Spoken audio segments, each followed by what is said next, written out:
5:45. Welcome to Data Skeptic, a podcast about data science and fake news from an algorithmic perspective. Here's your host, Kyle Polich. Coming to you today from a garage in an undisclosed location in the Los Angeles area, welcome to Data Skeptic. Specifically, welcome to our holiday episode. So here's the deal, in case you haven't been listening for a while. I did a big speech a couple of years ago about how I was looking at the podcast download numbers. You know, this podcast comes out via a hosting provider that gives me some analytics. In fact, that's the reason we work with them, is so that we get analytics from them. It tracks unique downloads, tells us who's coming from where. Hello to that small percentage of you that's listening on Pandora. Welcome, Pandora. Most of you are via iTunes. And anyway, as you can imagine, podcast downloads are a time series. I do time series data. Cool. And as will come as no surprise, when I put an episode out Friday, every Friday, as I've done since 2014, there's a spike immediately. I mean, most people are subscribers. Your phones are set to auto-download these episodes. Okay, Friday about 8 a.m. Pacific time, boom, big spike, tails off. Distribution is sort of like a gamma distribution, I think. Never really looked deep into that. Very long-tailed, of course. We're at the point now where pretty much every single episode in the catalog, the 200 or so of them we've done, they get at least one download a day. But yeah, almost all the downloads, just like when books come out, happen immediately in the first little bit. There's a guy named Rob Walsh. He works for a company called Libsyn. He does a podcast called The Feed. And on that show every week, he announces the numbers, how many downloads the median podcast gets. And what he does is he waits 3 weeks, or maybe it's 4 weeks, I can't remember, and he says, these are the numbers of downloads for accounts after an episode has been live for 4 weeks. And I like that because it gives things a chance to smooth out. You know, there are plenty of people who will tell you the right day of the week and time of the day to release a show and silly stuff like that. I don't think there's much to it. Although there are some podcasts I very anxiously await for on particular days of the week. Skeptoid comes out Tuesday mornings. I like to listen to the Off the Hook guys. That seems to come out Wednesday evenings. Skeptic's Guide to the Universe on Saturday morning. But for the most part, I mean, the shows show up when they show up, and I just kind of listen to them. So, okay, holiday weekend, wait a while. Anyway, what I'm getting to is early on, I was looking at all the numbers, and it appeared to me that when there are major holidays, I got less downloads. That seemed to make sense in a sort of Bayesian sort of way. I had few data points, but this was a plausible hypothesis. It frustrated me, though, because I feel like, at the holidays, I'm more apt to travel, which means I might be on a plane. What a perfect time to listen to podcasts. How many of you are in the air right now? And I had this moment of dread, I guess, where I felt like if I put out an interview on a holiday and it got less downloads, that somehow I was cheapening the exposure I got for my guests. And it seemed like I had a trend out of a few just different data points. But the truth is, I very much misread the data. In retrospect, and with a few more years under our belts, and following the scientific method, I falsified my own claim. Holiday episodes, on average, don't get any more or any less downloads than you would expect if they were on a non-holiday weekend. The fact of the matter is, if anything, the title I give a show is what seems to matter the most. So I've dispensed with this fear that holidays are not a good time to release an episode or something. Yet still, as longtime listeners will know, we started this, I guess, a tradition of let's, instead of doing a typical episode, do some sort of reading right around the holiday time. And second only to an episode from a few years ago called The Library Problem, the holiday readings are the most commented thing I hear from listeners, which in a way is a little disappointing because it's just something we did kind of on an offside thing once a year. But okay, people seem to like this. So happy holidays, everyone. Today's reading is Epicac, a short story by Kurt Vonnegut. This story was suggested to me by former guest of the show, Chelsea Ersner, who's also, thank you so much, Chelsea, a Data Skeptic member. If you're into that, dataskeptic.com, support the show, blah, blah, blah, sales pitch. We appreciate you all very much, but we try and focus on the content here and not the advertisement. Chelsea's got a book coming out at some point, and I'm eager to talk about that here on the show. I guess that'll have to wait. So in the meantime, it's my pleasure to share with you Epicac by Kurt Vonnegut.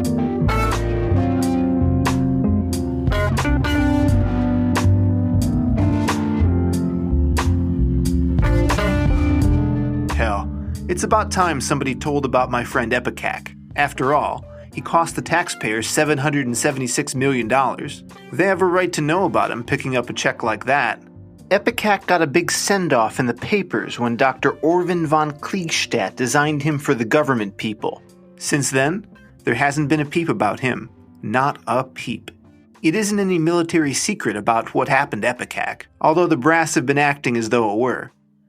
The story is embarrassing, that's all. After all that money, Epicac didn't work out in the way he was supposed to. And that's another thing. I want to vindicate Epicac. Maybe he didn't do what the brass wanted him to do, but that doesn't mean he wasn't noble and great and brilliant. He was all of those things. The best friend I ever had, God rest his soul. You can call him a machine if you want to. He looked like a machine, but he was a whole lot less like a machine than plenty of people I could name. That's why he fizzled as far as the brass was concerned. Epicac covered about an acre on the 4th floor of the physics building at Wyandotte College. Ignoring his spiritual side for a minute, he was 7 tons of electronic tubes, wires, and switches, housed in a bank of steel cabinets and plugged into a 110-volt AC line, just like a toaster or a vacuum cleaner. Von Kliegstadt and the brass wanted him to be a supercomputing machine that could plot the course of a rocket from anywhere on Earth to the second button from the top button on Joseph Stalin's overcoat, if necessary. Or, if his controls were set right, he could figure out supply problems for an amphibious landing of a Marine division, right down to the last cigar and last hand grenade. He did, in fact. The brass had had good luck with smaller computers, so they were strong for Epicac when he was in the blueprint stage. Any ordnance or supply officer above field grade will tell you that the mathematics of modern war is far beyond the fumbling minds of mere human beings. The bigger the war, the bigger the computing machines needed. Epicac was, as far as anyone in the country knows, the biggest computer in the world. Too big, in fact, for even von Kliegstadt to understand much about. I won't go into details about how Epicac worked, except to say that you would set up your problem on paper, turn dials and switches that would get him ready to solve that kind of problem, then feed numbers into him with a keyboard that looked something like a typewriter. The answers came out typed on a paper ribbon fed from a big spool. It took Epicac a split second to solve problems 50 Einsteins couldn't handle in a lifetime. And Epicac never forgot any piece of information that was given to him. Clickety-click, out came some ribbon. And there you were. There were a lot of problems the brass wanted solved in a hurry. So the minute Epicac's last tube was in place, he was put to work 16 hours a day, with 2 8-hour shifts of operators. Well, it didn't take long to find out that he was a good bit below his specifications. He did a more complete and faster job than any other computer, all right, but nothing like what his size and special features seemed to promise. He was sluggish, and the clicks of his answers had a funny irregularity, sort of a stammer. We cleaned his contacts a dozen times, changed and double-checked his circuits, replaced every one of his tubes, but nothing helped. Von Kliegstadt was in one hell of a state. Well, as I said, we went ahead and used Epicac anyway. My wife, the former Pat Kilgallen, and I worked with him on a night shift, from 5 in the afternoon until 2 in the morning. Pat wasn't my wife then, far from it. That's how I came to talk with Epicac in the first place. I loved Pat Kilgallen. She was a brown-eyed strawberry blonde who looked very warm and soft to me, and later proved to be exactly that. She was, still is, a crackerjack mathematician, and she kept our relationship strictly professional. I'm a mathematician too, and that, according to Pat, was why we could never be happily married. I'm not shy. That wasn't the trouble. I knew what I wanted, and I was willing to ask for it, and I did so several times a month. Pat, loosen up and marry me. One night she didn't even look up from her work when I said it. So romantic, so poetic, she murmured, more to her control panel than to me. That's the way with mathematicians, all hearts and flowers. She closed a switch. I could get more warmth out of a sack of frozen CO2. Well, how should I say it? I said, a little sore. Frozen CO2, in case you don't know, is dry ice. I'm as romantic as the next guy, I think. It's a question of singing so sweet and having it come out so sour. I never seem to pick the right words. Try and say it sweetly, she said sarcastically. Sweep me off my feet, go ahead. Darling, angel, beloved, will you marry me? It was no go. Hopeless, ridiculous. Damn it, Pat, please marry me. She continued to twiddle her dials placidly. You're sweet, but you won't do. Pat quit early that night, leaving me alone with my troubles in Epicac. I'm afraid I didn't get much done for the government people. I just sat there at the keyboard, weary and ill at ease, all right, trying to think of something poetic, not coming up with anything that didn't belong in the Journal of the American Physical Society. I fiddled with Epicac's dials, getting him ready for another problem. My heart wasn't in it, and I only said about half of them, leaving the rest the way they'd been for the problem before. That way, his circuits were connected up in a random, apparently senseless fashion. For the plain hell of it, I punched out a message on the keys, with a childish numbers for letters code, 1 for A, 2 for B, and so on, up to 26 for Z. 23-8-1-20-3-1-14-9-4-15, I typed.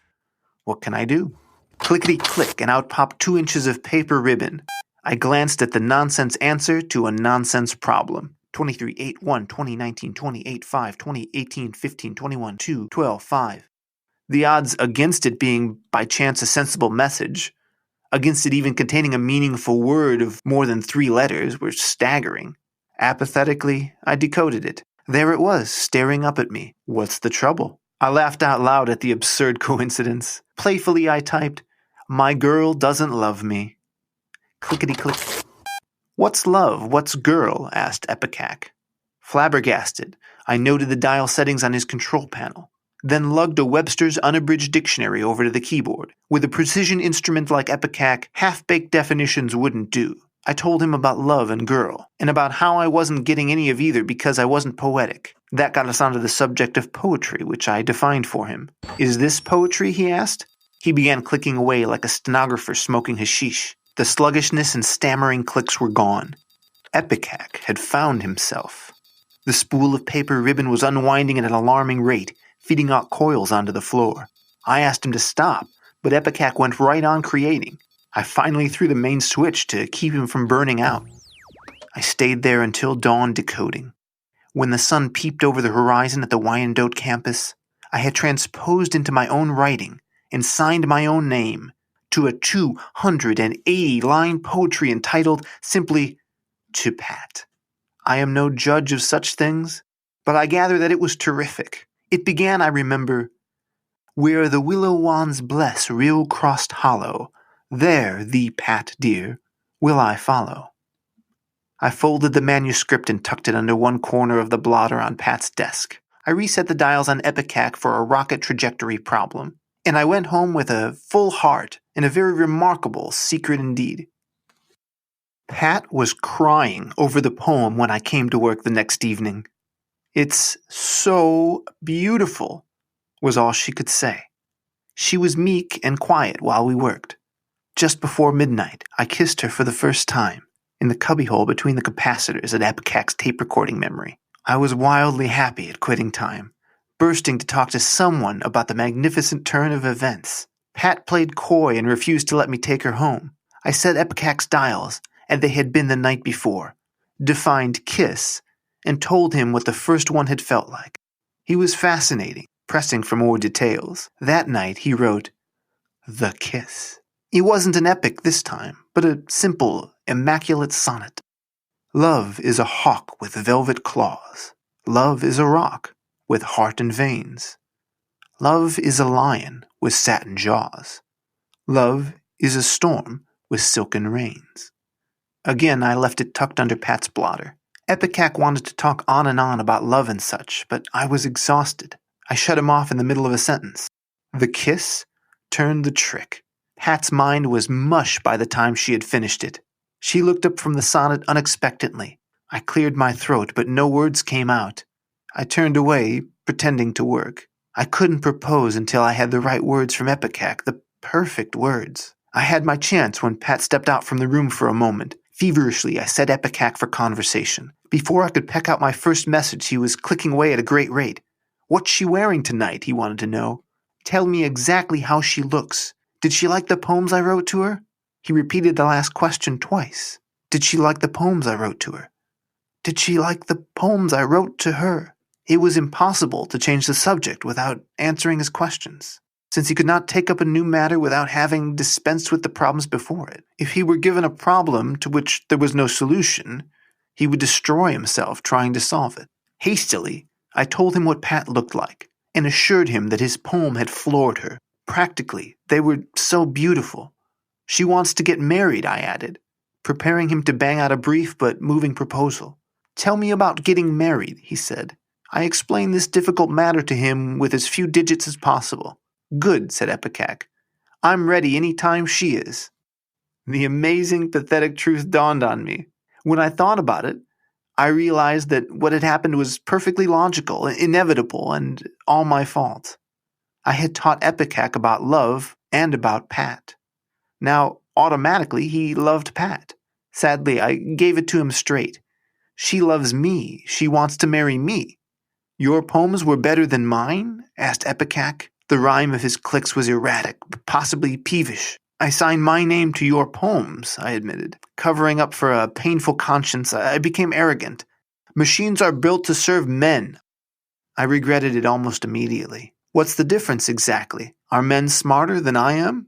Yes, I typed defensively. What's 7,887,007 times 4,345,985,879?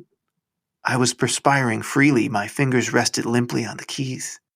34,276,821,049,574,156. Clicked Epicac. After a few seconds' pause, he added, Of course. Men are made out of protoplasm, I said desperately, hoping to bluff him with this imposing word. What's protoplasm? How is it better than metal and glass? Is it fireproof? How long does it last? Indestructible, lasts forever, I lied. I write better poetry than you do, said Epicac, coming back to grounds his magnetic tape recorder memory was sure of. Women can't love machines, and that's that. Why not? That's fate. Definition, please, said Epicac. Noun, meaning predetermined and inevitable destiny. 15-8, said Epicac's paper strip. Oh, I had stumped him at last. He said no more. But his tubes glowed brightly, showing that he was pondering fate with every watt his circuits could bear. I could hear Pat waltzing down the hallway. It was too late to ask Epicac to phrase a proposal. I now thank heaven that Pat interrupted when she did. Asking him to ghostwrite the words that would give me the woman he loved would have been hideously heartless. Being fully automatic, he couldn't have refused. I spared him that final humiliation. Pat stood before me, looking down at her shoe tops. I put my arms around her. The romantic groundwork had already been laid by Epicac's poetry. Darling, I said, my poems have told you how I feel. Will you marry me? I will, said Pat softly, if you will promise to write me a poem on every anniversary. I promise, I said, and then we kissed. The first anniversary was a year away. Let's celebrate, she said. We turned out the lights and locked the doors of Epicac's rooms, and we left. I had hoped to sleep late the next morning, but an urgent telephone call roused me before 8. It was Dr. von Kleinstadt, Epicac's designer, who gave me the terrible news. He was on the verge of tears. Ruined! Ausspielt! Shot! Kaputt! Buggered! He said in a choked voice. He hung up. When I arrived at Epicac's room, the air was thick with the oily stench of burned insulation.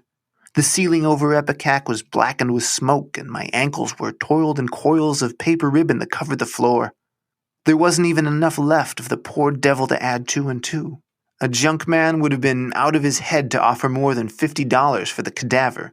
Dr. von Kleinstadt was prowling through the wreckage, weeping unashamedly, followed by 3 angry-looking major generals and a platoon of brigadiers, colonels, and majors. No one noticed me. I didn't want to be noticed. I was through, I knew that.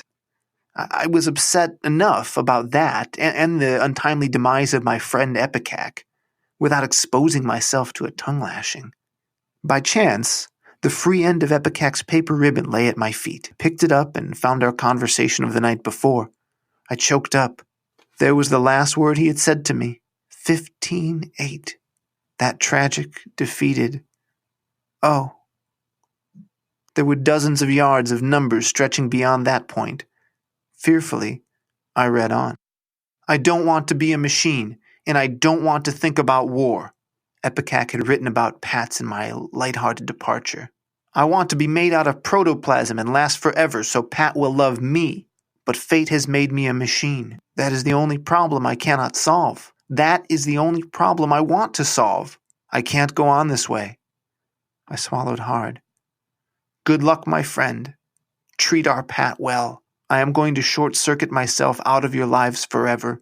You will find on the remainder of this tape a modest wedding present. From your friend, Epicac. Oblivious to all else around me, I reeled up the tangled yards of paper ribbon from the floor, draped them in coils about my arms and neck, and departed for home. Dr. von Kliegstadt shouted that I was fired for having left Epicac on all night. I ignored him, too overcome with emotion for small talk. I loved and won. Epicac loved and lost.